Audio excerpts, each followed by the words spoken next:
Si Dieu m'offrait la possibilité de recommencer ma vie, je ne changerais rien. Ce que je demanderais au Seigneur, c'est juste qu'il m'épargne les moments où j'ai dû prendre des décisions radicales. Qu'entendez-vous par décision radicale?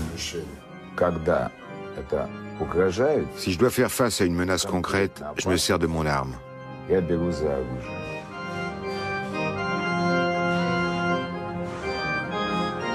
Combien de fois a-t-on attenté à votre vie? 4 fois. On a essayé de me tuer 4 fois. Vous avez déjà tué un homme? Pour défendre ma vie, ou plutôt mon honneur. C'est pour ça que je suis allé en prison la 2e fois.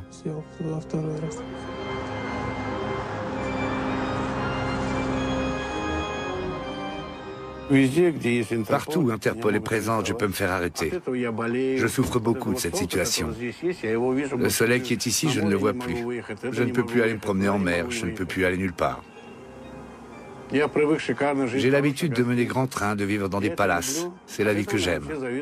Ça doit être pour ça que tout le monde m'envie. J'aime le luxe, j'aime vivre largement, dépenser de l'argent si j'en ai. J'aime habiter dans des 5 étoiles, voyager en business class, dans des avions privés. J'aime faire du bateau. Mais aujourd'hui, on ne me laisse plus faire tout ça.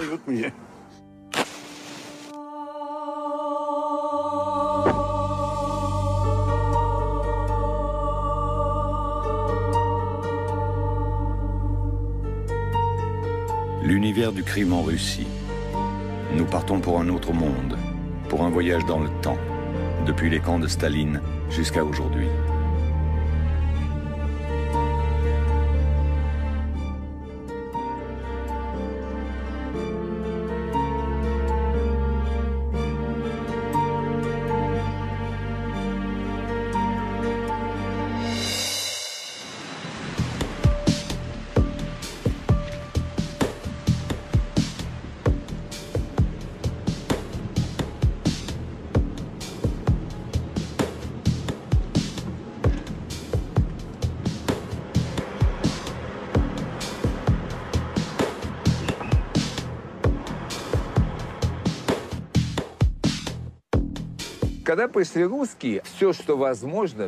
Quand les Russes sont arrivés, ils ont acheté tout ce qui était possible.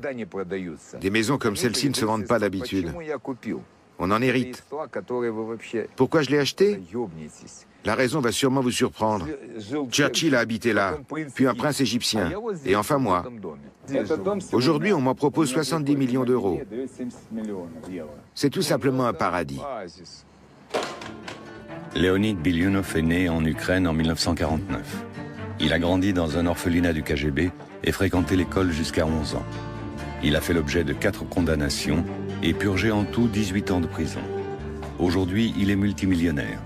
Il vit en France depuis le milieu des années 90. Je suis là, voici mon petit frère, là c'est Kolia, et voici ma mère. Pourquoi vous avez gardé si peu de photos d'enfance?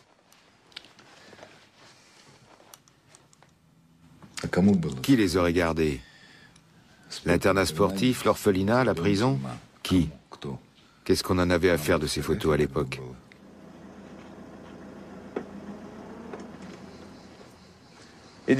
Viens, Max. Assis, Max. À 14 ans, le Seigneur m'a envoyé acheter un truc à boire. Quand je suis arrivé chez le marchand, des jeunes se sont approchés. Ils devaient avoir 4 à 5 ans de plus que moi. On s'est mis à bavarder. C'est là que j'ai appris que voler la caisse était un jeu d'enfant. Les vendeurs n'étaient même pas armés. 2 types s'emparaient de la caisse, me l'achetaient de l'autre côté de la palissade et enfuyaient chacun de son côté.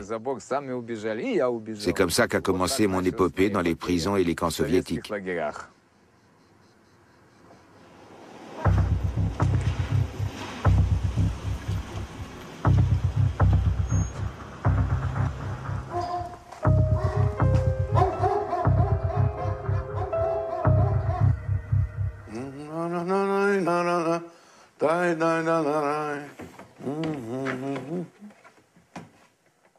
C'est un Brioulov, une vraie merveille. La période italienne. Mes tableaux vous plaisent? Ça, c'est de la peinture flamande. Venez, je vais vous montrer la suite. Louis Vuitton. Alors vous avez vraiment réussi dans la vie? Eh bien, à votre avis, j'ai réussi ou pas? Si je n'avais pas réussi, vous ne seriez pas venu m'interviewer. Je me trompe? Alimian Tortakhunov est multimillionnaire. Après la chute de l'Union soviétique, il a longtemps vécu en Europe de l'Ouest. Né en Ouzbékistan en 1949, il n'a fréquenté que l'école primaire. Il a fait l'objet de 3 condamnations et purgé en tout 5 ans de prison. Mes parents étaient médecins. Ils sont partis très tôt. Que le Seigneur soit avec eux. Jusqu'à environ 20 ans, j'ai joué au foot. Ensuite, je me suis mis à jouer aux cartes et j'en ai fait mon gagne-pain. Quand le salaire moyen était de 100 ou 200 roubles, on jouait des sommes incroyables, entre 50 et 100 000 roubles. On jouait ce genre de sommes aux cartes.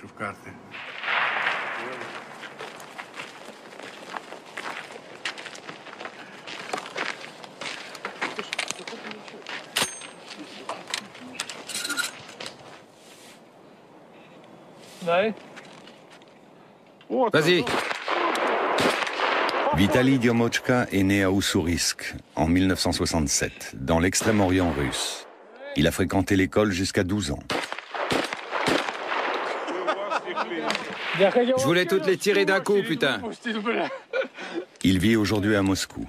Il a fait l'objet de 4 condamnations et purgé 12 ans de prison.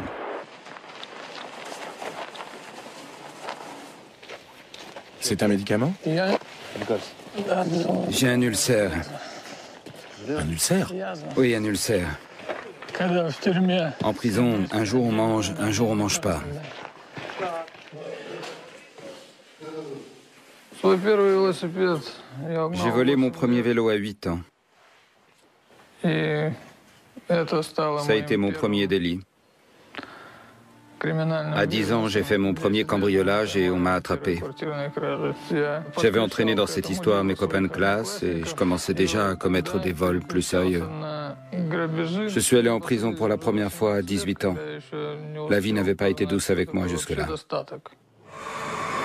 La Russie est le pays qui compte proportionnellement le plus grand nombre de personnes incarcérées au monde.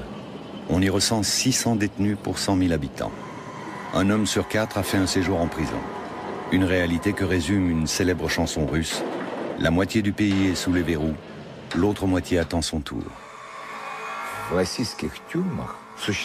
Les prisons russes ont leur vie propre, qui n'est ni contrôlée par l'administration ni par qui que ce soit. C'est un monde à part, avec ses humiliations, ses codes, ses craintes. J'ai appris à lire les pensées des gens, à les comprendre de l'intérieur. Souvent, les relations sont beaucoup plus saines en prison que dans le monde extérieur. Un homme qui a violé ou tué un enfant n'a aucune chance d'y survivre. En prison, si l'un de nous s'est fait insulter et que les autres l'ont entendu, il est obligé de se procurer un couteau pour laver l'offense. Sinon, il sera plus respecté. Je parle des gens pour qu'ils respectent compte. Ceux-là, à un mot, ils répondent par un acte.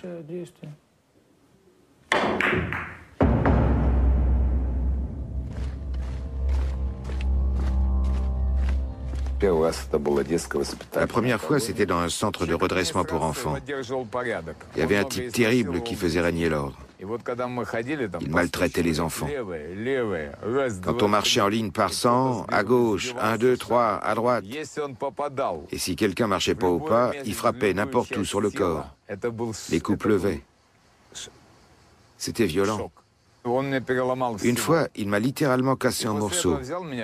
Après ça, il m'a attrapé comme un légume bouilli et il m'a foutu par la fenêtre. Tout le monde comprenait qu'il fallait faire quelque chose. Moi, je travaillais à la forge. Un jour, j'ai senti une main sur mon épaule. Je tenais des pinces chauffées à plusieurs milliers de degrés. Je l'ai attrapé avec. Juste à côté de moi, il y avait un pic. Et avec ce pic, je lui ai donné le coup de grâce. C'est pas lui que j'ai tué, c'est ma peur.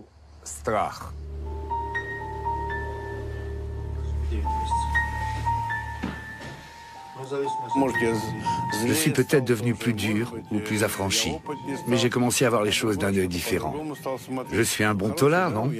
J'ai été condamné 3 fois, 2 fois en Russie. La première fois pour vivre aux dépens de la société. La deuxième pour non-respect de la législation sur le permis de résidence. Et la dernière pour corruption lors des Jeux Olympiques. Une affaire qui a fait du bruit.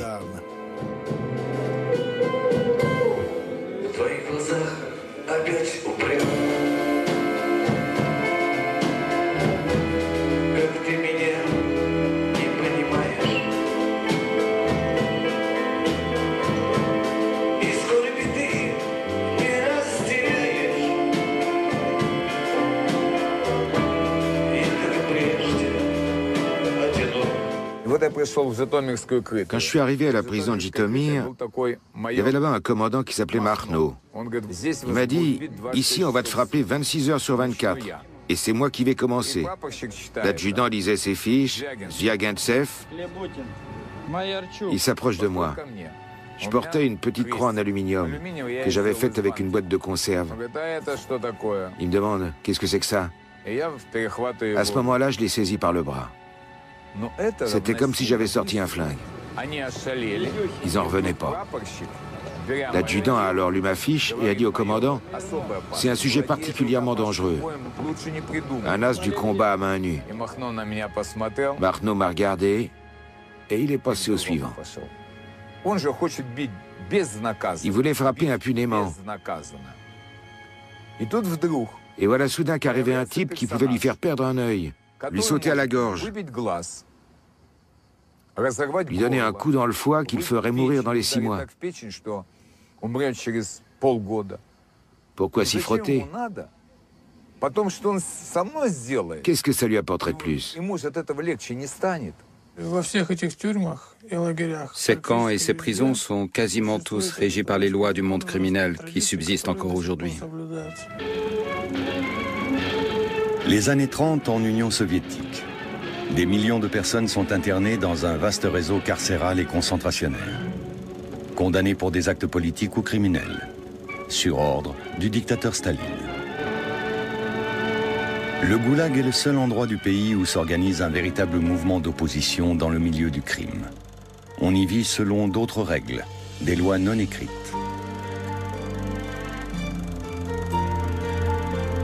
Les tatouages sont des marques distinctives et prouvent l'appartenance au monde criminel. Ils en disent long sur la vie de celui qui les porte. Le nombre d'années qu'il a passé en prison et pour quel motif, ses rapports avec le système et sa position dans la hiérarchie criminelle. Quand un type avec ce genre de tatouage se retrouve dans certains lieux, on comprend tout de suite qui il est. Chaque dessin est lourd de sens. Il en dit long sur le potentiel de l'individu, sur la façon dont il se voit. Que signifie le vôtre?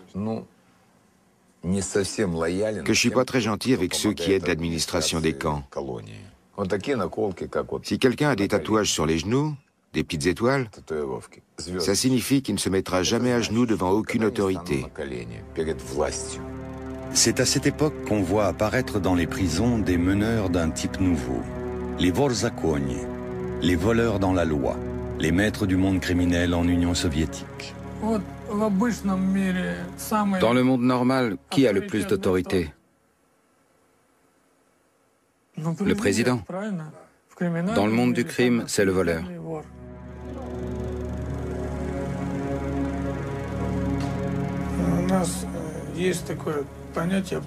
On a des lois qu'on appelle les lois des voleurs. On ne reconnaît pas ceux qui les respectent pas. Comme les braqueurs, par exemple. Ceux-là, on les respecte pas. La loi des voleurs est très simple. On ne doit pas trahir ni collaborer avec l'administration. On ne doit pas s'encombrer d'une famille et on doit former une relève qui perpétuera ce mode de vie. Voilà ce qui compte le plus. On n'a pas de famille, pas de travail, rien de tout ça. On ne doit pas avoir d'argent à soi, pas d'appartement, pas d'adresse légale. Pour tout vous avouer, j'ai toujours pas d'adresse. J'ai jamais travaillé. J'avais en moi quelque chose que je ne comprenais pas vraiment, mais qui me disait intuitivement que je devais travailler pour personne. En Union soviétique, les vorzakonie, les voleurs dans la loi, et les représentants de l'autorité, c'est-à-dire les chefs de gang, s'appliquent à faire respecter les traditions criminelles. Ils veillent à faire régner l'ordre dans les prisons et à résoudre les conflits. Imaginons que vous vous retrouviez en camp. Vous êtes ni un voleur, ni quelqu'un d'important. Maintenant, imaginez qu'il n'y ait pas cette loi des voleurs, cette hiérarchie du monde du crime. Deux taulards qui ont été condamnés pour Dieu sait quoi viennent vers vous, puis vous disent, écoute bien, tu vas nous fournir ça, ça, ça et encore ça. Avec nos lois, les types qui font ça reçoivent une punition équivalente à leur forfait. La mission d'un voleur est comparable à celle d'un député.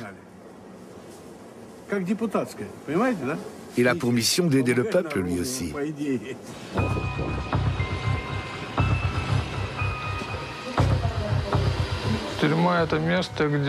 La prison, c'est l'endroit où on choisit ses complices.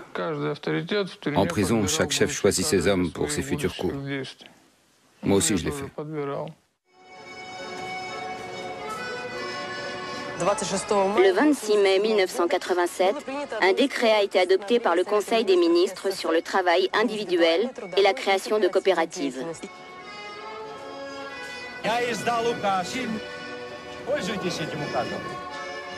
Dans un premier temps, la politique de perestroïka de Gorbatchev ne fait que renforcer la pénurie et appauvrir davantage la population. À ce stade, l'économie privée n'existe pas encore. La production se fait exclusivement au niveau de l'État. Une loi sur les coopératives financières autorise alors le commerce privé. Petits magasins, coopératives et entreprises se multiplient rapidement pour satisfaire une demande considérable en vêtements et en denrées alimentaires.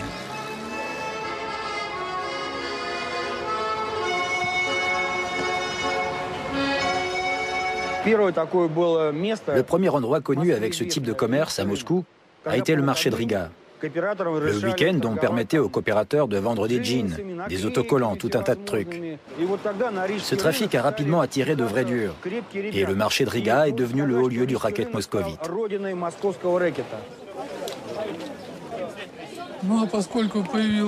À la fin des années 80, il y avait de plus en plus de gens à l'aise financièrement. En même temps, le nombre de gens prêts à s'enrichir sur leur dos, c'est-à-dire de bandits, c'est-à-dire nous, a grossi de façon très importante.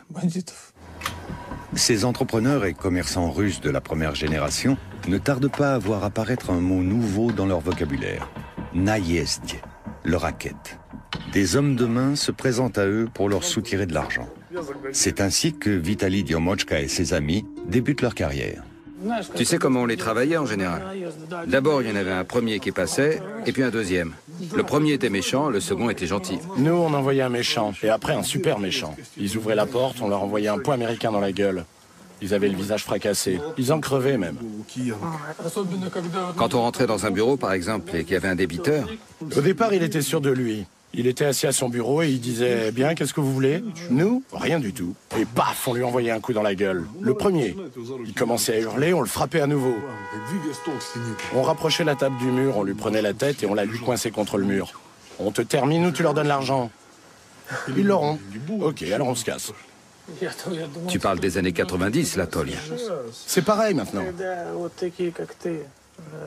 Quand des types comme toi entraient et commençaient à frapper, il n'y avait même pas besoin d'utiliser des clous. Ils payaient tout de suite. Pour $1000, on était prêt à faire beaucoup de choses. Mon client portait toujours sur lui un sécateur et un doigt coupé. Il les montrait en disant « Si tu ne nous files pas le fric tout de suite, je te coupe un doigt. » On doit tous se faire une place dans la vie. On n'y arrive pas toujours par des méthodes très civilisées. Mon nom a été associé à bandit par les autorités judiciaires.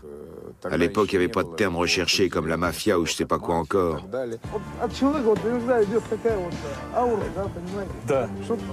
À la fin des années 80, Artyom Tarasov est l'un des premiers patrons privés. Et c'est le tout premier à admettre en public qu'il a fait fortune. À cette époque, la plupart des nouveaux nantis préfèrent rester discrets sur leur enrichissement.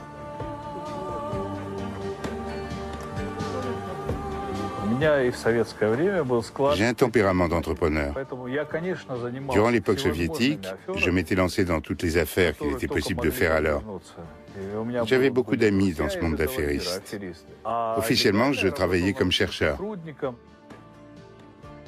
On a trouvé un moyen d'apporter des ordinateurs. On gagnait bien avec ça. L'équivalent de 100 millions de dollars en 3 mois. Qu'est-ce que vous en dites? Un commerçant, c'était un peu comme une vache laitière. Celui-là, c'est le mien, c'est moi qui le trais. En argot des voleurs, on parlait à l'époque de mon commerçant. Dans les années 80, on proposait même pas notre protection. On passait juste chez les coopérateurs et en les menaçant ou en les agressant physiquement, on les forçait à payer. On se contentait de leur dire « tu vas payer » et ça suffisait. En général, il y avait une taxe de 20 à 30%. Certains payaient jusqu'à 50% de leurs revenus. Chacun savait quel pourcentage il devait donner. S'il ne le faisait pas, on cassait tout, on lui brisait les côtes. On le tabassait et on prenait son fric. Pourquoi? Parce que 99% de ces sommes n'étaient pas imposées, ni directement, ni indirectement. Tout se passait au noir, tout ça se passait à l'insu de l'État.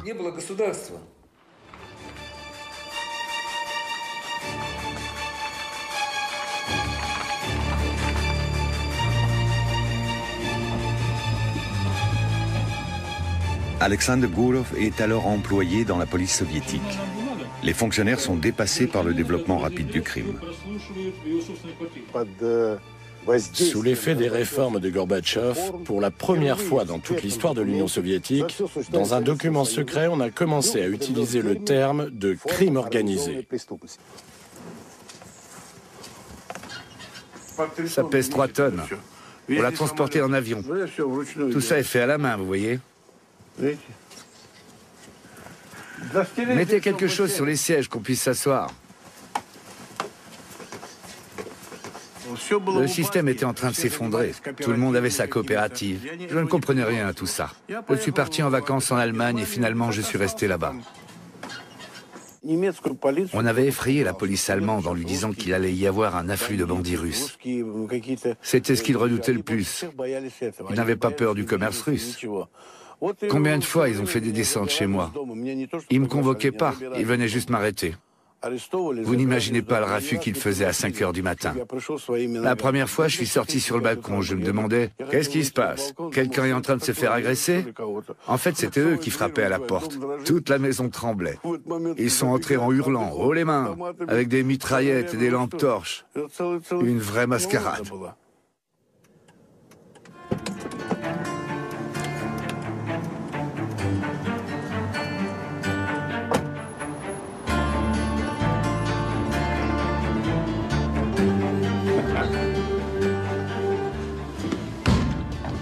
Attention à ne pas casser les fenêtres, Sacha.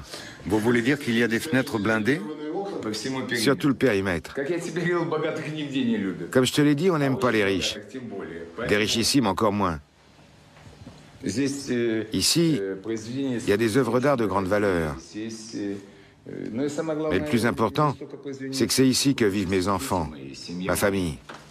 Je peux ouvrir cette porte? Non. Seule ma main peut l'ouvrir. Tout est blindé, ça pèse 5 tonnes. Dans les banques, en général, il y a 2 verrous magnétiques. Nous, on en a 4. T'as écouté ce bruit?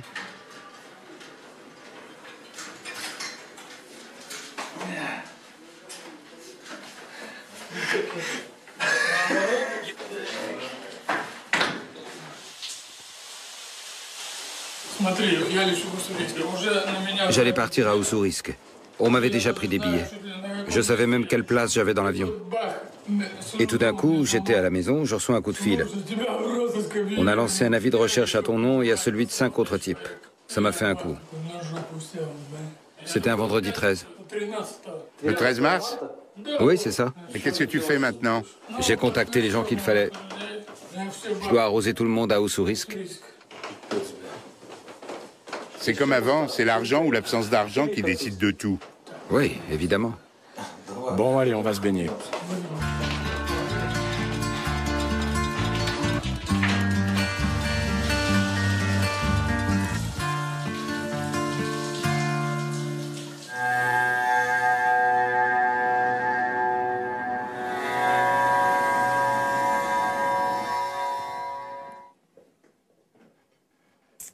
Merci beaucoup. Pour tout ce qui touche à sa ville natale d'Ussurisk, Vitali Diomochka est représenté par l'un de ses proches, un certain Yedik.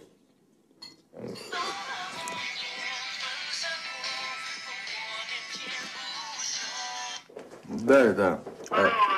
Я отключился, тут просто, звонят, знаешь, туда-сюда, не все можно говорить же, сам понимаешь. Угу. Че ты?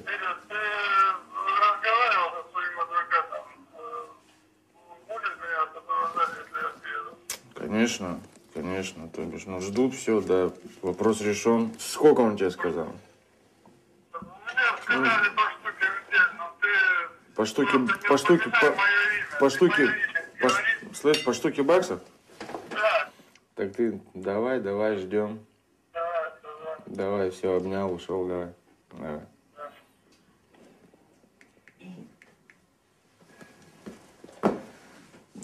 On attendait son arrivée depuis longtemps. Juste au moment où il allait partir, ils ont lancé ce mandat d'arrêt. Maintenant, on essaie de comprendre pourquoi. Les gens sont venus nous demander de l'aide. Dans certaines situations, la police est impuissante. Le seul à pouvoir faire quelque chose était Vitali. Et maintenant, tout le monde vient lui demander de l'aide.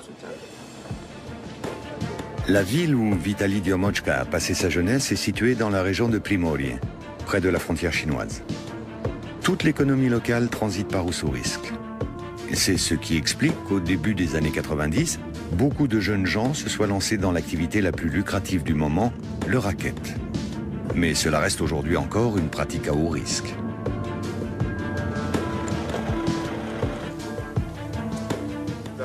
Un pote à nous, Knut, a été enterré. J'étais pas à l'enterrement. On n'arrive pas à retrouver sa tombe.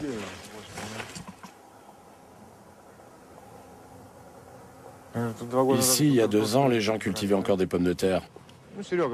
Sergei Banzai était un de nos lieutenants avant. Ensuite, c'est devenu un homme d'affaires, comme on dit. Il s'est fait descendre, comme Lyonia Bersnik. Et aussi Yemet. Lui, il était directeur d'une usine de vodka. Il s'est fait descendre. Voici sa tombe. Et Vassia Opalko. C'était aussi un lieutenant, il a aussi été abattu. Mira Nikolaevitch Rod a fini de la même façon. Beaucoup de jeunes qui sont enterrés ici ont été tués au cours d'une fusillade il y a peu de temps de ça. Vassia aussi s'est fait descendre. C'était un bon gars, il était respecté. C'était vraiment un mec sympa, toujours prêt à aider ceux qui en avaient besoin. Et Sergei Ivanovitch Gossev, lui aussi c'était un bon gars. Et il a fini comme les autres.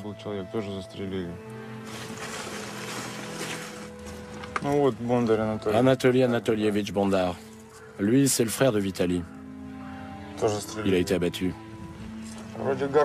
Notre ville n'est pas grande, mais on se croirait à Chicago.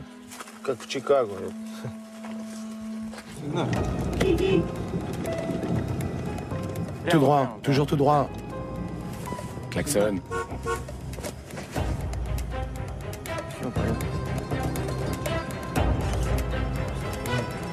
Voilà la prison où j'étais. C'est là que mon frère est mort. Tourne là. Le camp de détention qui se trouve près d'Ussurisk est placé sous haute surveillance. Des soldats ont pour mission de tirer dès que quelqu'un tente d'y entrer ou d'en sortir. Mais ça n'est pas un problème pour Yedik et ses comparses. Les chefs criminels sont très puissants au sein de la prison. L'administration carcérale leur octroie des conditions spéciales. Ils peuvent se déplacer partout librement. Un troupeau a toujours besoin d'un berger, d'un maître. Quand il n'y en a pas, c'est le chaos. C'est la même chose dans les prisons. Dans chaque camp, il y a toujours un de nos hommes qui surveille. Les détenus ont besoin d'être encadrés. L'État ne peut pas nourrir tous les prisonniers. L'administration des prisons et des camps fait sans cesse appel à nous. On leur apporte de la nourriture, on les aide. Chacune des organisations criminelles possède sa propre obchtchak, une caisse commune. Cet argent permet de fournir une aide matérielle aux détenus dans les camps et les prisons. Une autre partie de l'argent est utilisée pour graisser la patte des gardiens, juges et autres fonctionnaires.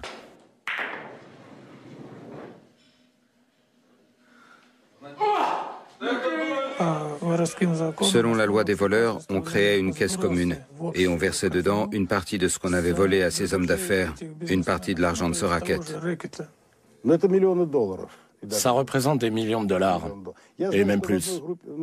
Un de ces groupes avait une caisse de 4 milliards de dollars. Mais ils avaient déjà des activités semi-légales.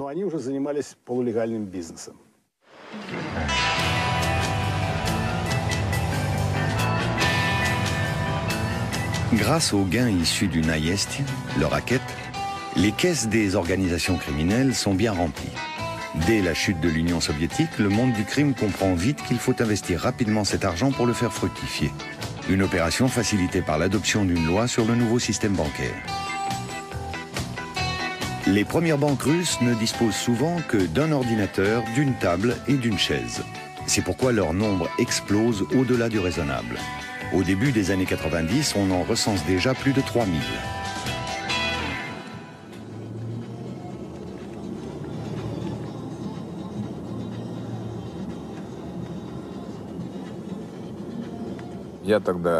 Je suis l'un des premiers à avoir créé une banque en Union soviétique. Mais à l'époque, je ne voulais pas lui donner mon nom. Tout le monde l'associait au crime. La banque aurait été perçue comme une couverture. Il n'existe pas une seule banque dans laquelle il n'y ait pas d'argent du crime, dans laquelle il n'y ait pas de représentants de ce milieu parmi les dirigeants. Certains vice-présidents ont été autrefois des gros bonnets du crime, des gens qui ont eu affaire à la justice. Un autre mot du vocabulaire criminel devient de plus en plus courant dans la Nouvelle-Russie. Littéralement, Krisha signifie le toit. Mais ce mot désigne aussi la protection d'une entreprise par un groupe criminel. Pour cela, les patrons doivent bien sûr payer. Au cours de ces années-là, ce toit protège de l'arbitraire des autorités, offre des garanties informelles dans les négociations d'affaires et assure, en usant au besoin de violence, le recouvrement des dettes. Personne ne voulait payer. Il fallait aller leur soutirer l'argent. Comment on procédait? On prenait un SDF, on le nourrissait, on le lavait, on le coiffait, on lui achetait un beau costume et on l'envoyait chez nos débiteurs. On lui expliquait qu'il devait juste secouer la tête pour dire non. On lui demandait « Tu vas payer ?»« Non. »« Tu vas payer ?»« Non. » Eh bien, puisque c'est comme ça, et on lui tranchait la tête. Plus personne ne bougeait. Tous ceux qui ne paieront pas connaîtront le même sort. Et soudain, tout le monde était d'accord pour payer. Fais attention de ne pas trop en dire quand même.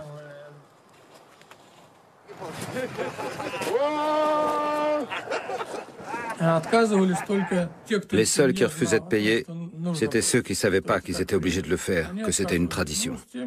Et ceux-là, bien sûr, on devait s'en occuper. Des fois même, on incendiait leur boîte. C'est arrivé qu'il dépose des cadavres près de ma banque. Il les laissait à proximité. C'était une forme d'avertissement. On se mettait d'accord avec le milieu des affaires. Ceux qui ne passaient pas ce genre d'accord ne vivaient pas vieux. Plus l'organisation criminelle est puissante et influente, plus les chances de survie de l'entreprise protégée sont fortes. Car la Russie traverse alors une période où le cadre légal fait défaut et où le pouvoir de l'État est très faible. Les décisions importantes sont prises par des hommes d'autorité.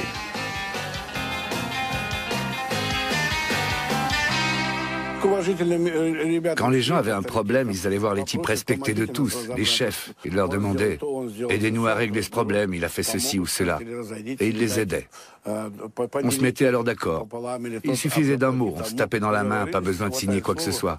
On travaillait à la parole donnée. Il arrive qu'on le fasse encore quand on connaît bien les gens.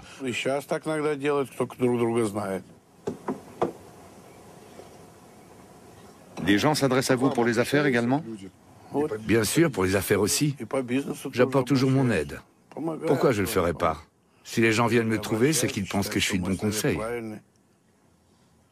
Viens là un instant. C'est du marbre bleu, c'est pas du lapis lazuli. Ce sont des arnaqueurs, ces types. Va mettre ça dans la voiture.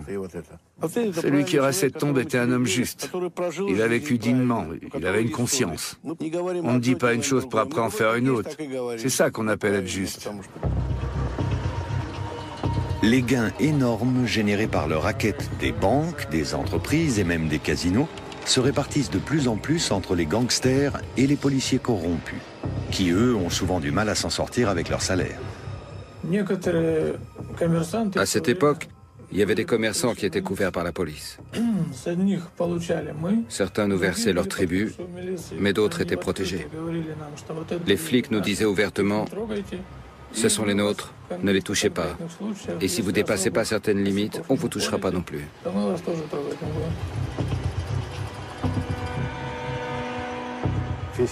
Une partie du service de police qui luttait contre le crime organisé couvrait le système bancaire.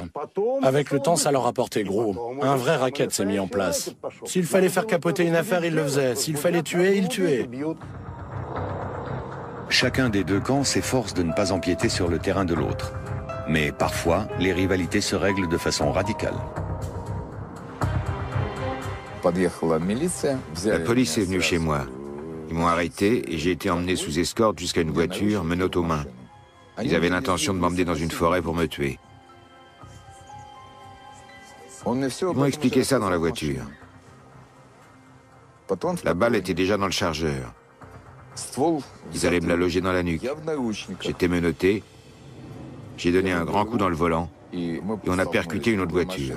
Ils sont morts dans l'accident. Est-ce que j'avais un autre moyen de m'en sortir? J'en ai pas vu d'autre.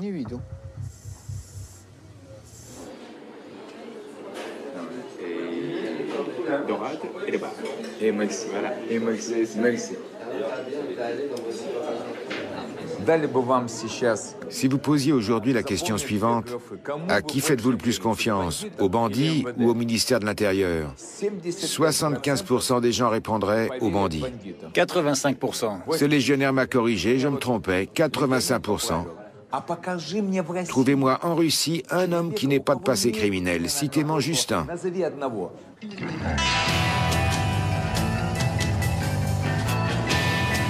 En Russie, le début des années 90 est marqué par la privatisation des entreprises d'État. Les grands consortiums du pétrole et du gaz se vendent pour une bouchée de pain. Avides de récupérer une partie du magot, des centaines de bandes criminelles se mettent sur les rangs. Celles-ci contrôlent bientôt plus de 4000 entreprises.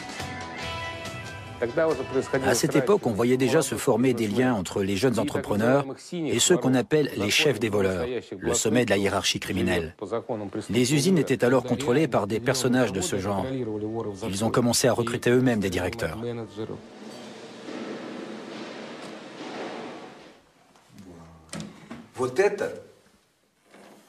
C'est du plomb.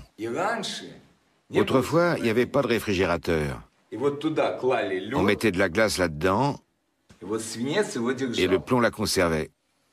Ce frigo a 300 ans.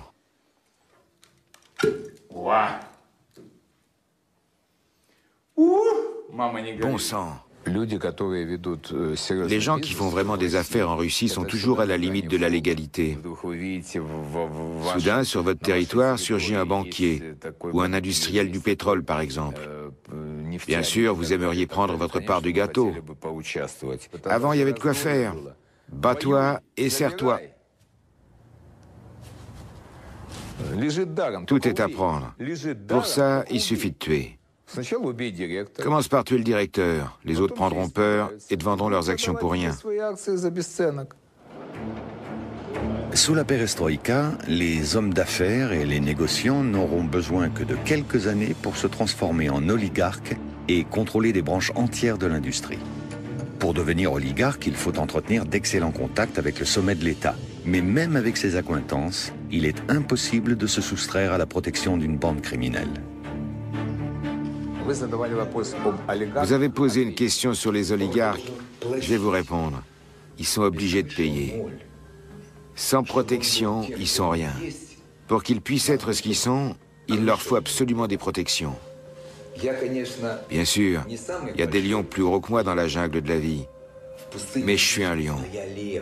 Les lions ne paient personne. Tu comprends ça? C'est moi qui ai créé mon affaire. J'ai pas l'intention de la donner. Et je conseille à personne d'essayer de me la prendre.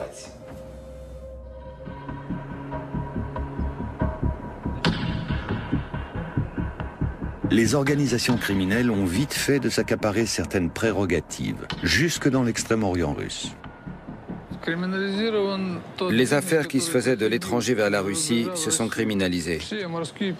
Les marins se sont mis à importer des voitures et des tas d'autres trucs. Les voitures occupaient la première place, bien sûr.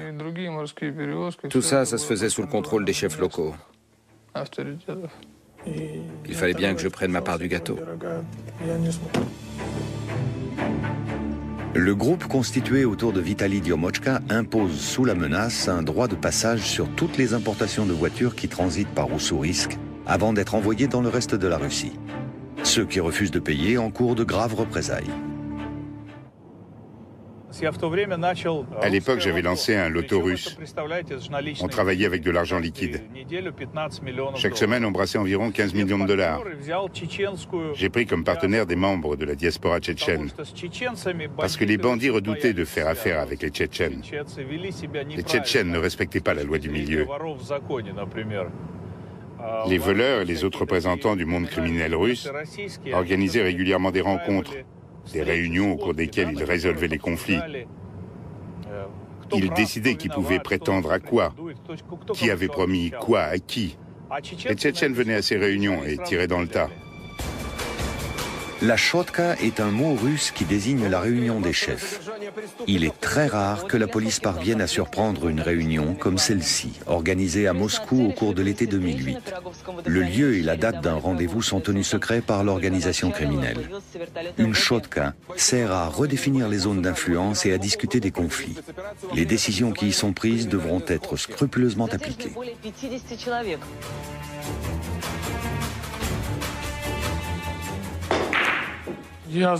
J'ai fait de la prison à la suite d'une de ces réunions. Un type m'a insulté en utilisant un mot qui est inacceptable dans notre milieu. Et j'ai été obligé de l'abattre. Et si vous n'aviez pas réagi? J'aurais perdu mon autorité, je ne serais pas devenu ce que je suis. Et si ça se reproduisait aujourd'hui?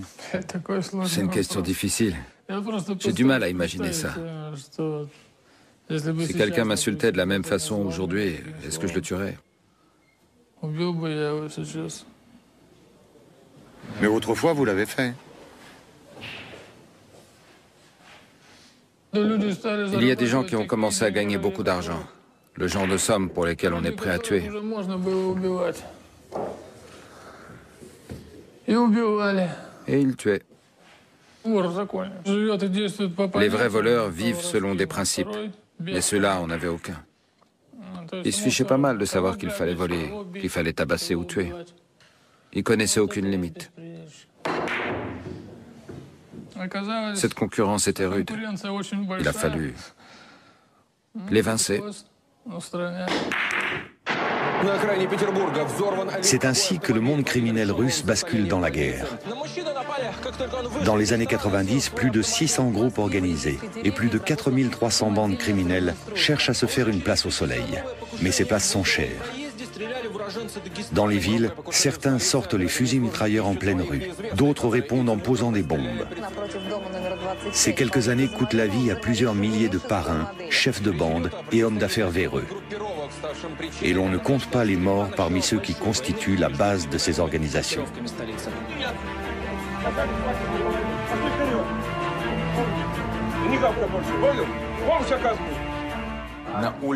Dans le pays, à cette époque, une guerre faisait rage. Une guerre civile. On prenait des entreprises, des combinats métallurgiques. La redistribution de la propriété d'État a donné lieu à une vraie guerre.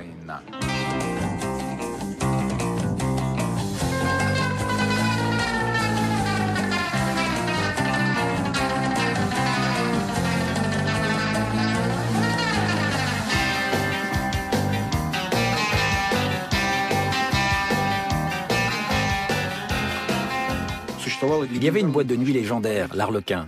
2 ou 3 de ses propriétaires ont été abattus. C'était le lieu de rencontre de tous les bandits de Moscou, de divers groupes qui étaient en guerre. C'était une guerre sanglante avec meurtres, armes automatiques et tout le tremblement. Mais à l'Arlequin, il existait un pacte de non-agression. C'était un endroit où l'on venait s'amuser, personne ne s'y disputait. Les problèmes se réglaient ailleurs, par une balle ou un engin explosif. Les gens essayaient de privatiser tout ce qui leur tombait sous la main. Une certaine personne a acheté des actions à moitié prix. On ne pouvait pas les lui refuser. Et ça revenait à se réserver une place au cimetière. Il avait lui-même tué environ 200 personnes. Je voulais le tuer car il s'en était pris à ma femme et à mon enfant. Il avait piégé la voiture dans laquelle ils étaient. Il s'était dit que s'il arrivait à faire ça, il me casserait complètement moralement. J'ai jamais employé de tueur à gages. Je m'étais planqué sur le toit du restaurant, c'était l'hiver. Je suis resté là 12 ou 13 heures peut-être. J'étais littéralement congelé. J'avais l'œil rivé au viseur. J'attendais qu'il sorte du restaurant. Je savais qu'il y venait quasiment chaque soir, c'était son fief. Les flics le savaient aussi. Et quand il est sorti, ils lui sont tombés dessus. Ils lui ont passé les menottes, ils l'ont ramené dans le restaurant et ils l'ont fait sortir par une autre sortie, une porte de service que je ne pouvais pas atteindre. Et ils l'ont embarqué dans une voiture. C'est la première fois que j'ai pleuré, parce que j'avais pas pu tirer, j'avais pas pu tuer.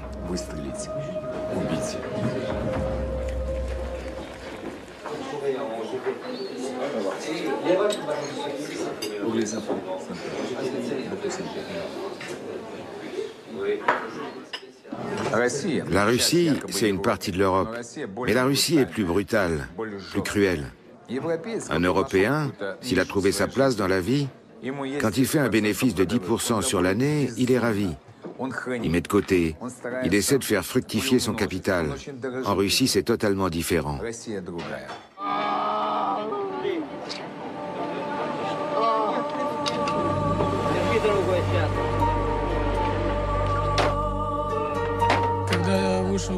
Quand je suis sorti de prison, les meurtres étaient devenus monnaie courante. On tuait quasiment au vu et au su de tout le monde.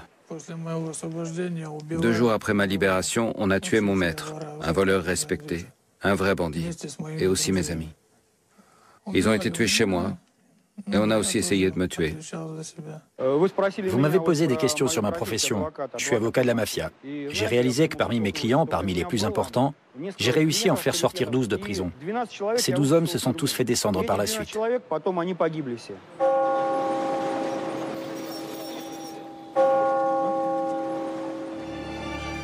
Ces hommes d'autorité et vorzakonie, voleurs dans la loi, ne sont pas enterrés en catimini dans des cimetières discrets.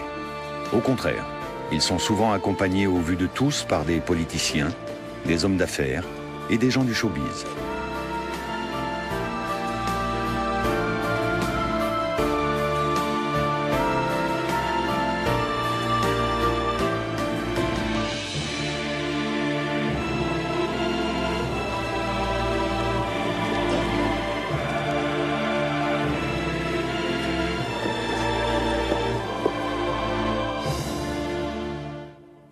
Pour moi, une vodka. Et toi? Je prends un jus. Il boit jamais. Il en fait un principe. Un homme doit avoir des principes. C'est un des miens.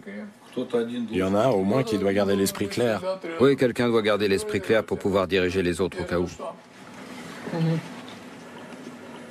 Que la terre lui soit douce.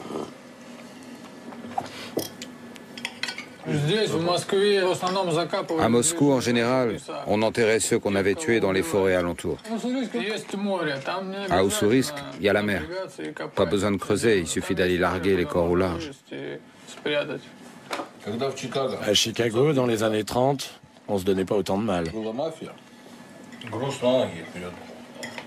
Là-bas, ils noyaient des gens vivants.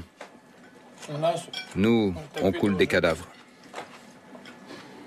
C'est pour ça qu'on est plus humain.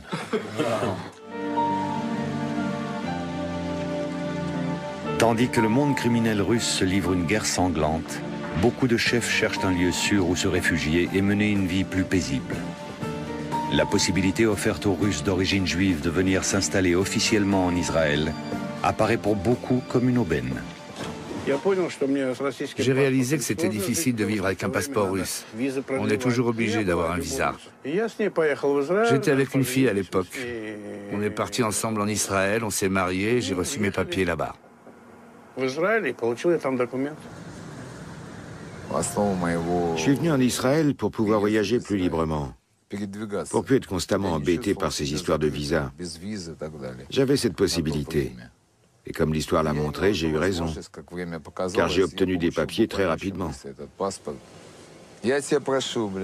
Mais dis-moi comment t'as fait, c'était difficile? Trouve une juive, Marie-toi avec elle, trouve une adresse, et au bout d'un an, tu auras tes papiers.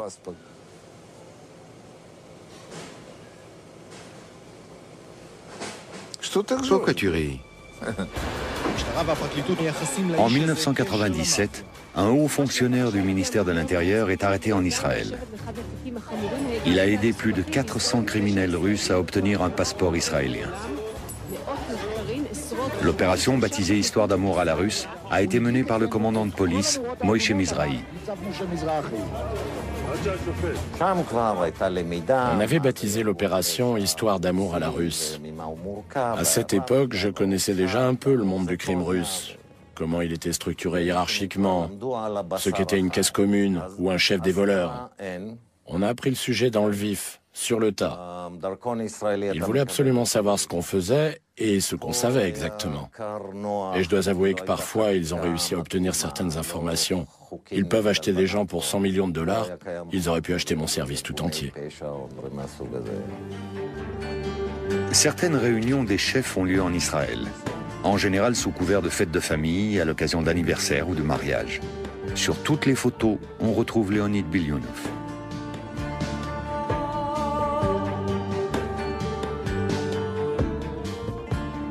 Je sais parfaitement qui était là.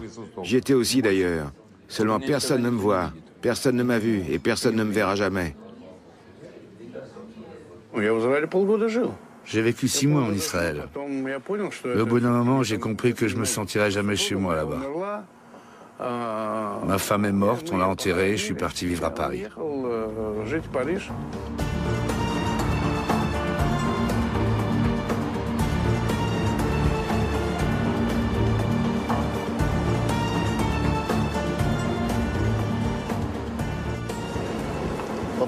Qu'est-ce que vous faisiez en France?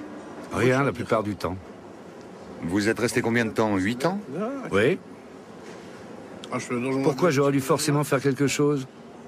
J'avais rien de particulier à faire. Je me promenais, je prenais soin de moi.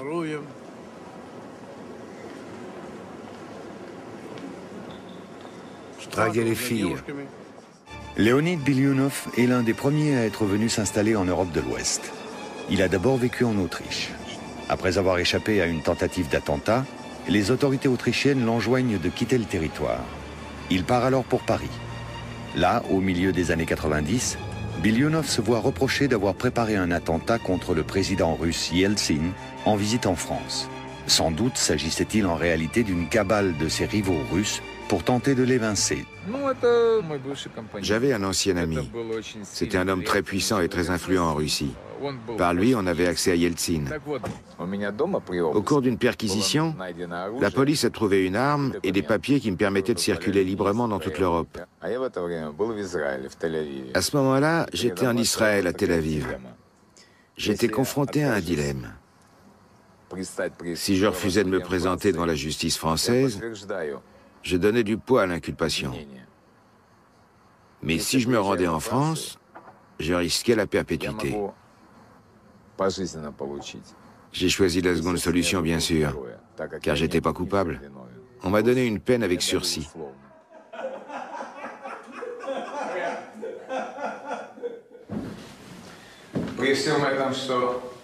Et puis, il y a l'histoire avec Yeltsin. Tout le monde n'a pas ce genre de livre. Il appartient à Leonid Fyodorovitch Bilyunov, exemplaire numéro 245. Il porte la signature de Yeltsin. Alors vous pensez que j'ai essayé d'attenter à sa vie? Je comprends pas. Je devais vouloir le tuer parce qu'il m'avait offert qu'un seul livre.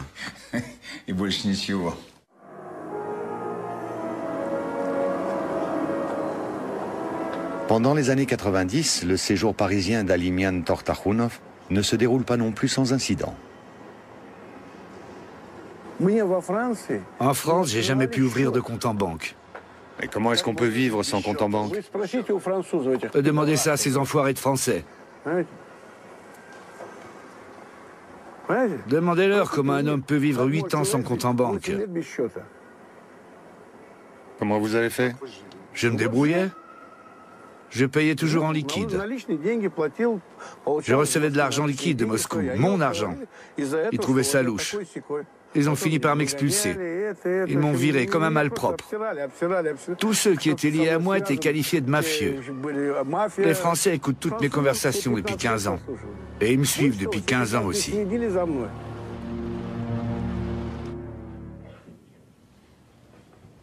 Bonjour, cher ami. Alors, c'est possible aujourd'hui?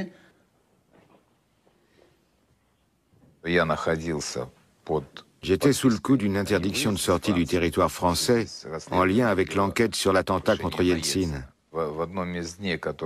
Un des jours où je devais venir pointer, des jeunes gens très sympathiques m'attendaient. Ils m'ont dit « Nous savons que vous êtes quelqu'un de très influent. Est-ce que vous pourriez nous aider? 4 de nos ressortissants sont prisonniers en Tchétchénie. » Chirac avait demandé personnellement à Yeltsin s'il pouvait intervenir. Mais il n'était pas en mesure de le faire. Je connaissais un Tchétchène qui était très respecté là-bas. On avait fait de la prison ensemble. Et j'ai eu l'occasion une fois de lui sauver la vie. Il les a retrouvés vivants en 15 jours. On est allé les accueillir à leur arrivée. Это освобождение стало самым загадочным освобождением за последние месяцы, подробности которого, как и самих пострадавших, 2 дня французское посольство в Москве тщательно скрывало в своих стенах. Sans la guerre en Tchétchénie, on m'aurait gentiment reconduit vers la sortie. Parce que j'étais un mafieux, parce que j'étais un bandit, un coupeur de tête, un cannibale.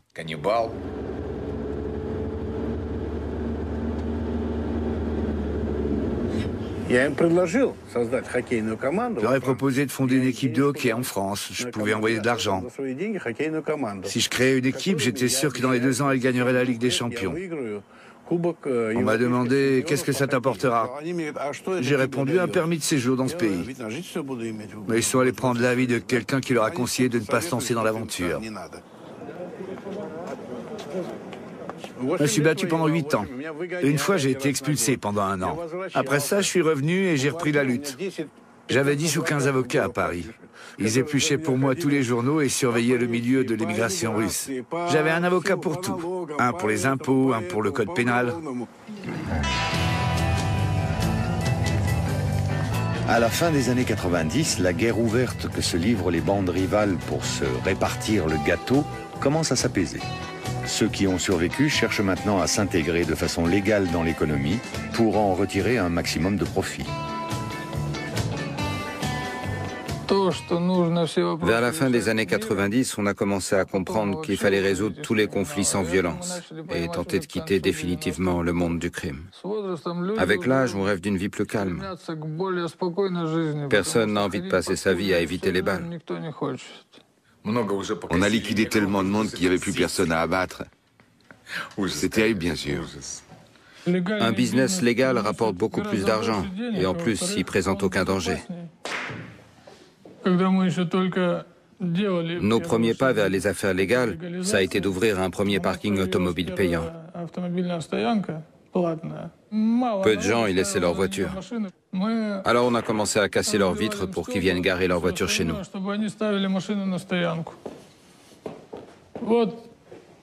C'est un bon exemple de mélange d'activités légales et criminelles. La protection avait cessé d'être profitable. Les gens étaient toujours là, mais les relations avaient totalement changé. Ils ne se contentaient plus de protéger, ils dégageaient leur marge. Avec leur argent, leurs actifs, ils se sont mis à participer à la création d'entreprises, à faire du lobbying dans des domaines où les entrepreneurs ne le pouvaient pas. Le type de relation qu'ils entretenaient avec le monde des affaires s'est peu à peu modifié. Ils sont devenus des partenaires.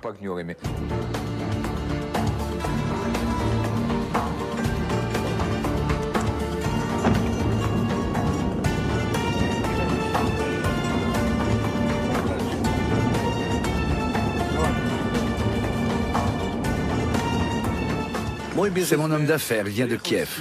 Il habite Moscou. Il travaillait pour nous à Kiev, il veillait à ce que tout se passe bien. Vous faites quel type d'affaires en Ukraine? Je suis dans le bâtiment. Vous construisez quoi? Qu'est-ce qu'on construit, Marik? Des immeubles d'habitation, des bureaux, on vend des terrains. Ça marche bien, nos affaires dans la construction. T'es déjà bourré? T'as picolé dans l'avion? Regardez ses yeux, je le vois dans son regard.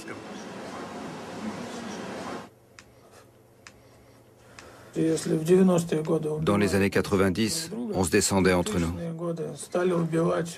Dans les années 2000, on s'est mis à tuer de plus en plus d'hommes d'affaires, tout simplement parce que les bandits commençaient à se transformer en hommes d'affaires. Ils se retrouvaient soudain à des postes qui étaient occupés depuis longtemps par des hommes d'affaires. Лизненька, доченька моя, ты мне позвонила папе, сказал: пап, вот я хочу поехать. Лиза, но общественные транспорты лучше сейчас воздержаться от них. Вот, Лизненька, из-за гриппа. En 2001, Leonid Bilyunov réside toujours à Paris. En revanche, en Russie, il est soupçonné d'avoir organisé, avec un oligarque russe du secteur de l'aluminium, un attentat contre un important gouverneur. J'ai dû mener une vraie guerre. Le consortium d'aluminium dans lequel j'avais fait mon trou rapportait des dividendes gigantesques. Et bien sûr, je commençais à les gêner. Ils m'ont accusé de Dieu sait quoi. Et ils ont voulu m'extrader en Russie. Il fallait absolument que je légalise ma situation. Cette période aurait pu très mal finir pour moi. J'aurais pu me retrouver au cimetière. S'ils s'étaient contentés de me mettre en prison, j'aurais régné en maître.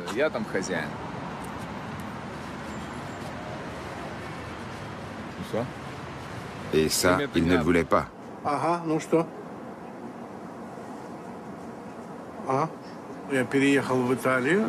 J'ai déménagé en Italie. Là-bas, j'ai rencontré une Russe, je me suis marié avec elle, j'ai reçu un permis de séjour. J'ai téléphoné à des amis à Moscou. Ceux qui écoutaient la conversation ont cru que je m'apprêtais à acheter des médailles aux Jeux Olympiques. Les Jeux Olympiques d'hiver 2002 à Salt Lake City. Lors de la remise des médailles de patinage artistique, le procureur de la République américain accuse Alimian Tortakhunov d'avoir acheté les juges. Il s'appuie sur des écoutes téléphoniques faites en Italie. Les États-Unis font arrêter Tortakhunov par la police italienne et demandent son extradition.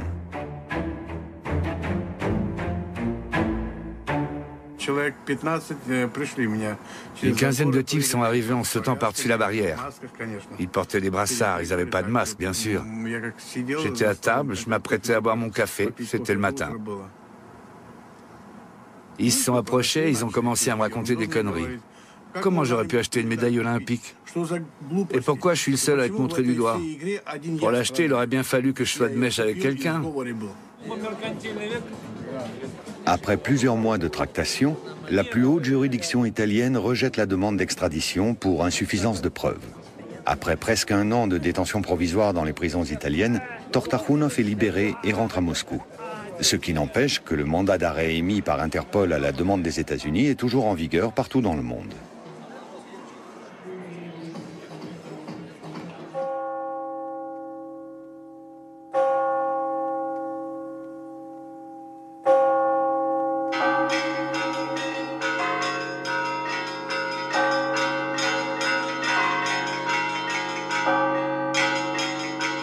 Les tentatives du gouvernement russe pour faire extrader Leonid Bilyunov de France n'ont pas abouti non plus. Il est impossible de prouver sa participation à l'attentat contre le gouverneur russe. Bilyunov réside toujours en France où il joue les généreux mécènes, comme ici pour la réhabilitation de l'église russe de Cannes.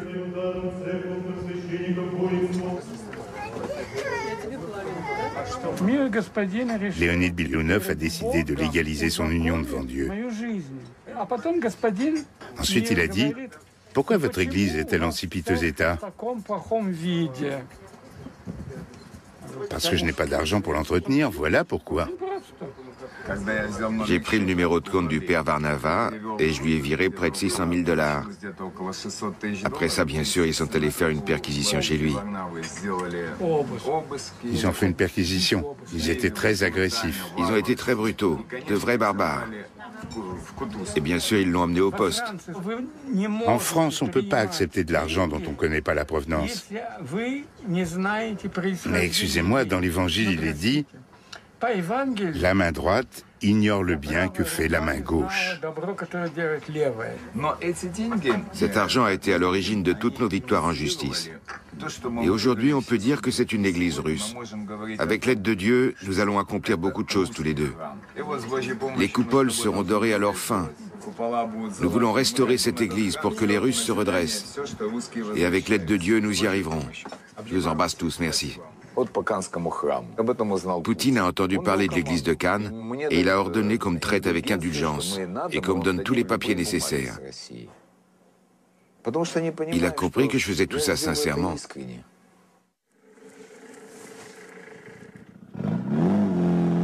En 2003, Vitali Diomochka est une nouvelle fois libéré de prison. Il décide de produire avec ses fonds personnels une série pour la télévision locale de sa ville natale. Elle s'inspire d'événements autobiographiques datant des années 90. Diomochka y joue lui-même le rôle principal et de nombreux criminels de son entourage lui donnent la réplique.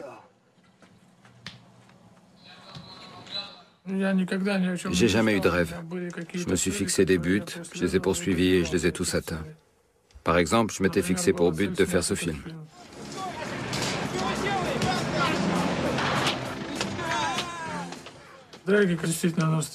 Les bagarres sont réelles. C'était des débiteurs qui ne pouvaient pas rembourser leurs dettes. Je leur ai proposé de rembourser en jouant dans mon film. Ils prennent un peu de coups, mais rien de terrible.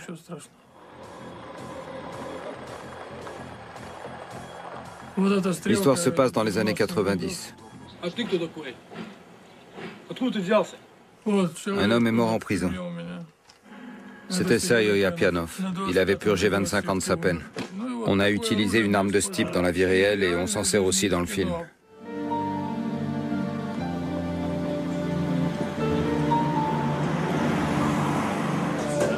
L'été, Leonid Bilyonov fréquente le club de tennis de l'hôtel Eden Rock.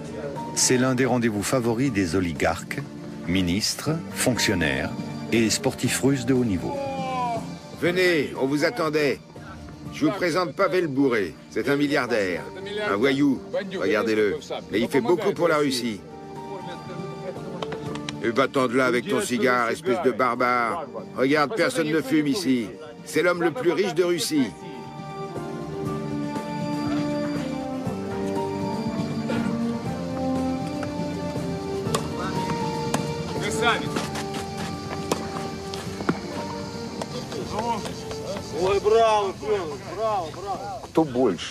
Qui est le plus grand bandit?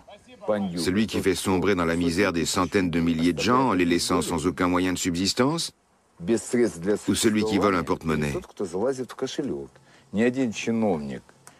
Pas un fonctionnaire, corrompu ou non, ne fait pour son pays ce que font les gens comme moi. Personne n'en fait autant en Russie. C'est pour que vous compreniez ce que c'est qu'un voleur dans la loi.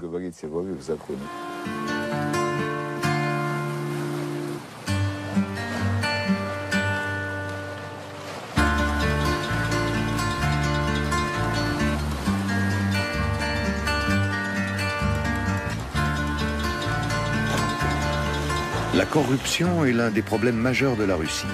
Cette pratique est rentrée depuis longtemps dans les mœurs. Tout est imbriqué. Les affaires, la politique, la criminalité. La mafia en Russie, c'est un groupement de fonctionnaires. Les fonctionnaires aussi se font descendre en ce moment. Voilà pourquoi. Un fonctionnaire reçoit par exemple 15 ou 20 millions afin de privatiser un bien. Un mois se passe, 2 mois, une année. On lui dit « Sergueï Sergueïevitch, vous aviez promis de privatiser ?» « Oui, j'avais promis. » Eh bien, je peux pas. Rendez-nous notre argent alors. Je ne l'ai plus.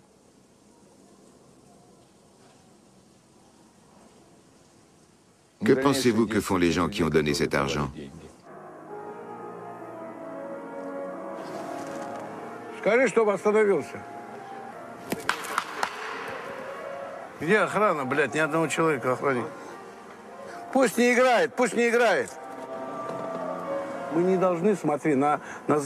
ne doit pas regarder du côté de l'Occident, de l'Amérique ou de quiconque et faire ce qu'on attend de nous.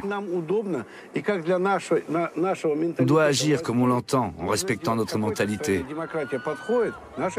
Notre démocratie a besoin d'un homme autoritaire. Chez nous, on se sent bien quand on a longtemps le même tsar. Il n'empêche qu'il existe bel et bien aujourd'hui en Russie une sorte de démocratie dirigée.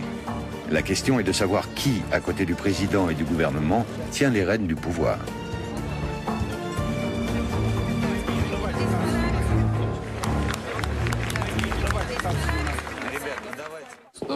Un de nos hommes était au pouvoir. C'est toujours très important d'avoir des amis bien placés. Je suis ami avec un député de la Douma. Je peux utiliser sa voiture avec sa plaque. On m'arrête jamais, on m'embête pas, parce qu'il est intouchable. C'est qu'un petit exemple, mais il peut rendre de bien plus grands services, en fait. Извините, господа. Да, да. Он будет участвовать в выборах? И он будет участвовать, он выдвинул свою кандидатуру?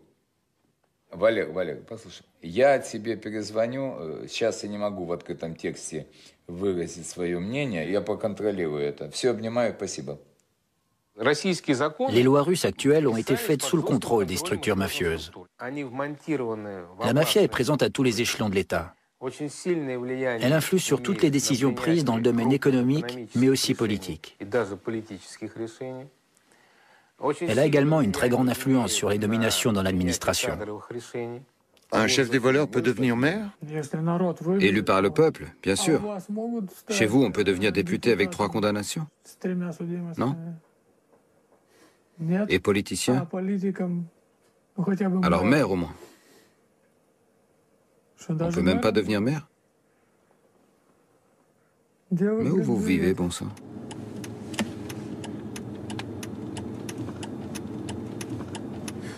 C'est permis d'avoir des vitres teintées sur les côtés ici? Tout ce que je sais, c'est que les vitres blindées, c'est interdit. Heureusement, ici, c'est pas nécessaire. On vit en paix en ce moment, non? Espérons-le. Mais en temps de paix, il faut aussi veiller au grain. Le tournoi de Roland-Garros à Paris. Leonid Bilyonov est un grand amateur de tennis. Il fréquente assidûment les tournois. Excusez-moi, vous avez les raquettes? Oh, pardon. Il est ami avec de nombreux joueurs, comme Nikolai Davydenko, numéro 8 au classement mondial.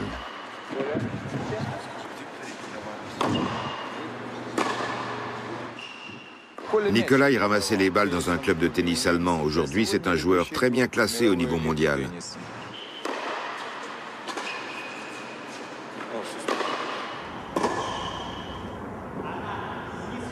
Je connais beaucoup de monde. Je connais Léonid, par exemple.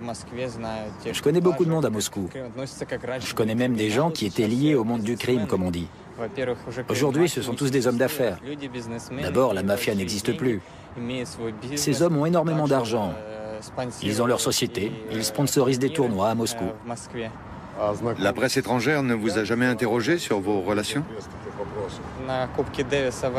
Pendant la Coupe Davis aux États-Unis, quand on jouait contre les Américains, on m'a posé des questions sur une personne liée au crime qui habite Moscou. J'ai d'abord... On peut vous demander sur qui, précisément? Oui, on le surnomme Taivanchik. Je pense que tout le monde le connaît. Il s'appelle Alimian, je crois, c'est ça? Oui, c'est ça.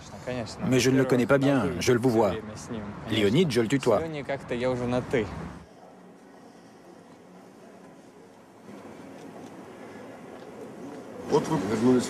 Quand vous êtes revenu en Russie, vous êtes devenu 2 ou 3 fois plus riche. Oui, je suis devenu plus riche.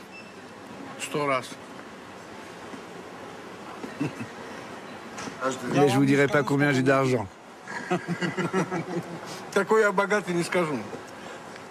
Si je réunissais toutes les entreprises auxquelles je participe, ça ferait des sommes gigantesques.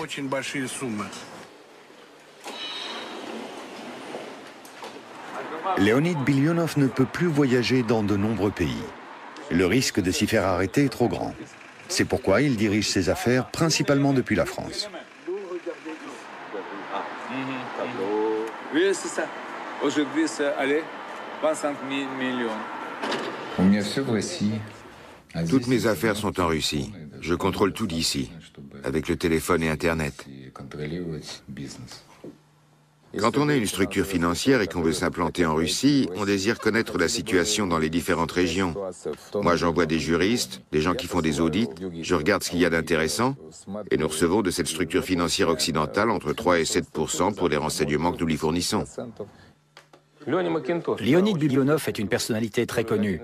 C'est l'un des premiers à être parti en Occident et à avoir développé une activité commerciale là-bas. Aujourd'hui, il occupe une position très importante. Dans les affaires ou dans le monde du crime? On ne quitte jamais le monde du crime. Vitali Diomochka est toujours recherché par la police russe. Il continue à se cacher chez des amis dans les environs de Moscou. Comment tout ça peut finir? Vous ne pouvez pas vous cacher toute votre vie? Pourquoi? J'ai un ami qui s'est planqué pendant 7 ans. Heureusement, il y a les amis, les avocats qui s'occupent de tout pour moi. Pendant ce temps-là, je peux rester chez moi.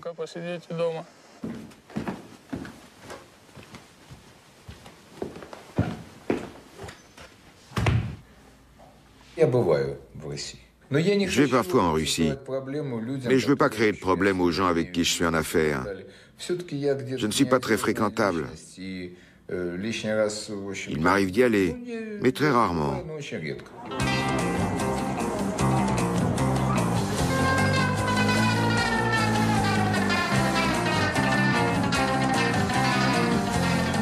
L'époque des parrains est révolue. Aujourd'hui, ils se considèrent comme des hommes d'affaires. Et c'est à la justice qu'ils demandent de défendre leur honneur.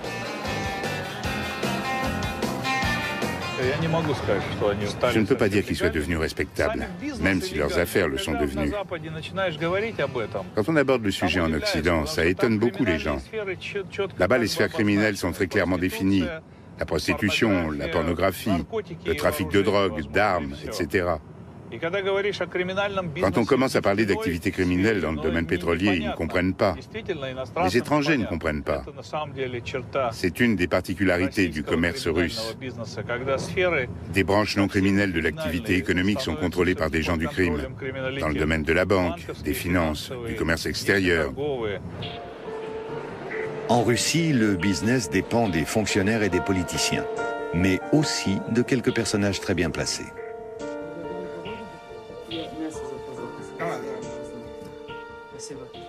Vous désirez un alcool? Du vin, de la vodka? Vraiment? Merci. Le patineur qu'on m'avait accusé d'avoir aidé, celui avec qui j'avais discuté au téléphone, Chevalier, il avait un restaurant superbe dans le centre. Et il en avait ouvert d'autres.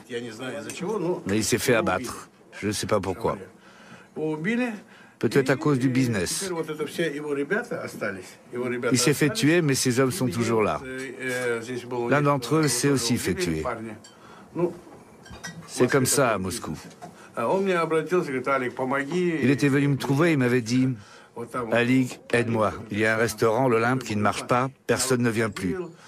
Si on nous donnait ce restaurant, on le remettrait sur les rails. » Je connaissais le propriétaire, c'était Iskander. J'ai accepté, je les ai amenés ici et le restaurant est reparti. Regardez ce qu'ils en ont fait, c'est un vrai rêve. Tout est absolument parfait. Des gens viennent me demander de l'aide de partout dans Moscou. C'est une question de respect. Partout où ce type passe, les affaires prospèrent.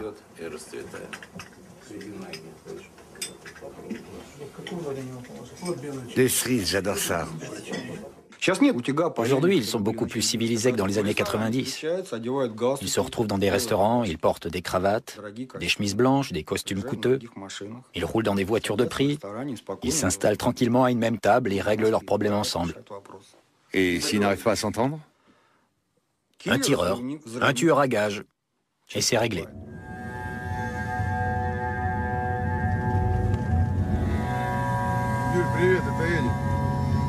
Юля, слышишь, там это самое, они звонили вам, там сегодня ночью огурец умер, знаешь, нет?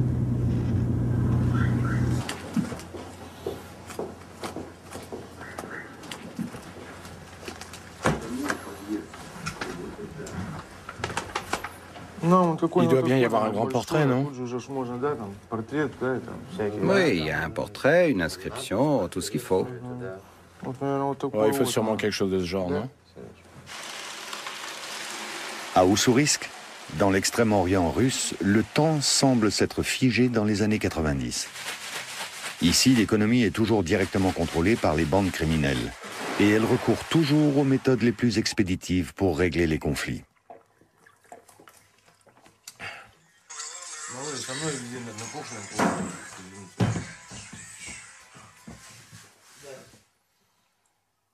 Quand ça, demain? Ça y est, il dit qu'on l'a trouvé. Il faut qu'il paye. Les gens sont bêtes aussi. Il est parti pour Moscou, il s'est caché. Il pensait peut-être qu'on ne le retrouverait pas, mais on l'a retrouvé. Il avait pris de l'argent et il s'était tiré. Voilà comment ça s'est passé. Tu viens, tu bavardes, il arrive et il déclare que tu lui as extorqué de l'argent. Trouvez ça honnête?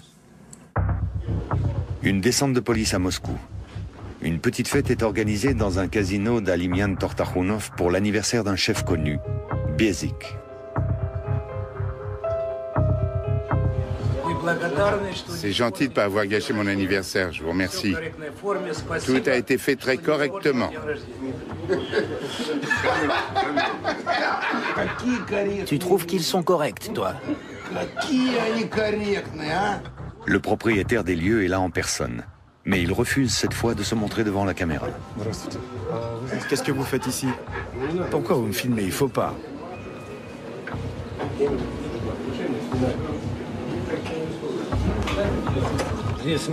Ici, il n'y a aucun criminel. Il y a les présidents des fédérations de lutte, de boxe et des champions olympiques. Un criminel, je le rencontrerai quelque part en dehors de la ville, dans un endroit où personne ne me verrait. C'est le dernier anniversaire de Biezik, le héros de la fête.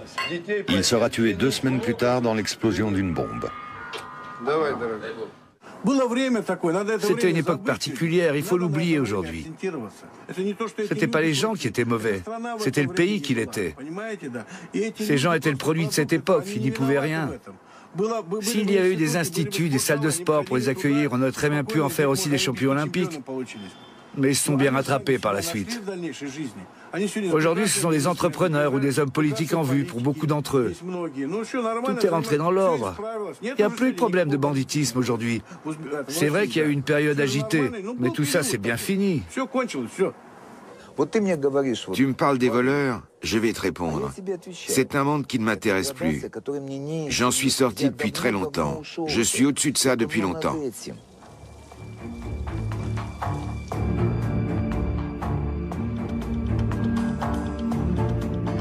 À Moscou, aujourd'hui, l'argent règne en maître et sans se cacher.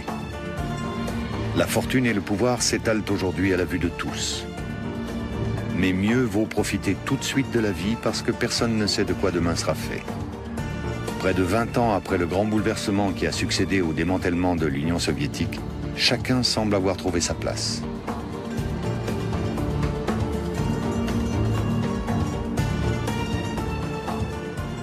Je peux dire que j'ai une vie intéressante. Bien sûr, j'ai dû lutter sans cesse, j'ai enduré beaucoup de pertes. Mais comme vous le voyez, j'ai survécu et aujourd'hui, je suis un homme heureux. J'ai beaucoup d'amis. Tout le monde m'aime, me respecte. Qu'est-ce qu'un homme peut demander de plus? Allumez l'eau.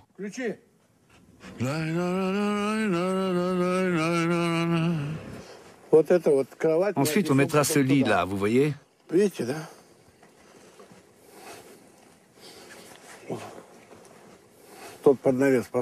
Je mettrai un rideau, j'installerai une télé, je regarderai les Jeux Olympiques.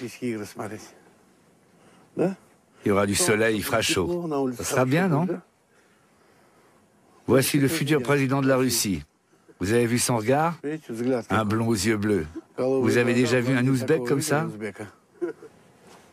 Si on me demandait si on t'avait jeté d'un avion de 10 000 mètres, est-ce que tu aurais eu plus de chances de survivre que dans la vie? J'aurais répondu oui, beaucoup plus. Mes chances étaient quasiment nulles. D'un avion, j'aurais peut-être eu une chance. Dans la vie, a priori, je n'en avais aucune. Cette icône a été peinte à la demande du tsar Nicolas, un représentant de l'école de Rubens, par ici.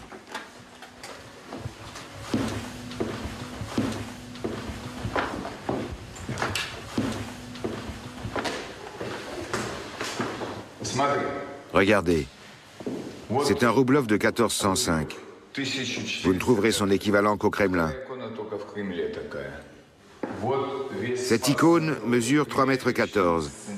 Elle est unique au monde. Il n'y en a pas d'autre comme ça. C'est la crucifixion, l'entrée dans Jérusalem. Je ferai don de toutes ces icônes à l'église orthodoxe de Cannes. Mais je ferai en sorte qu'elles restent attachées à tout jamais à ma famille. Je suis président de l'association de l'église de Cannes. Ça s'est fait avec la bénédiction du patriarche Cyril, de l'église de Moscou, et de l'évêque Hilarion, de l'église orthodoxe russe hors frontières. Je suis président et nous avons créé une nouvelle association avec de nouveaux statuts. Vous voyez, on arrive quand même à faire des choses. Si on ne le fait pas, qui le fera?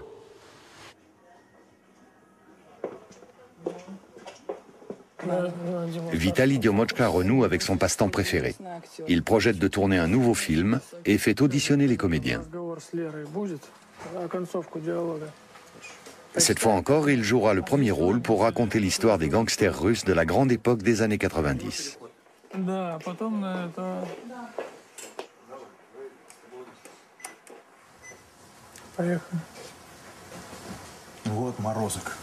Ce crétin a déjà oublié qu'il a tué Lyosha.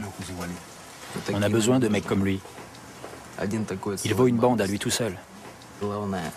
Il faut absolument que ces deux-là soient avec nous. C'est à lui que tu as demandé de faire ça?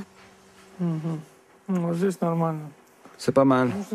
Je pense qu'on peut travailler avec toi. Rajoute un peu de peur, un peu d'émotion, quand je te le dirai. Tous ces événements se sont vraiment produits. Ce sont les meurtres les plus médiatisés des années 90, chez nous, dans la province maritime. On va porter tous ces événements à l'écran. Mais comme tous les gens qui y ont participé sont morts, vous allez jouer les rôles de ceux qui sont plus là. Et à la fin du film, vous mourrez. Ouais, ils se sont tous entretués.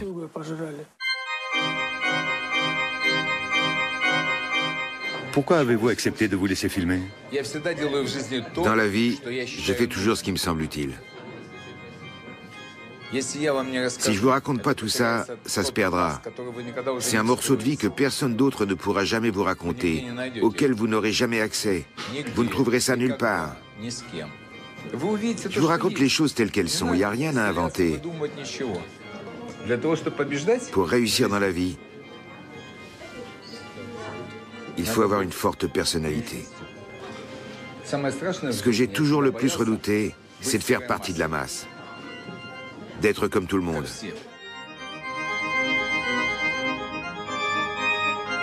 Je vais vous expliquer encore une fois. La caméra est allumée.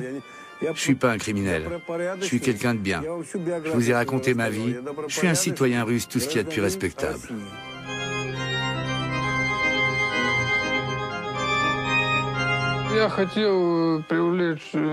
Je voulais que les parrains du crime participent à la production d'un nouveau film. Mais le monde du crime ne s'intéresse pas à l'art. Apparemment, je suis le seul à le faire.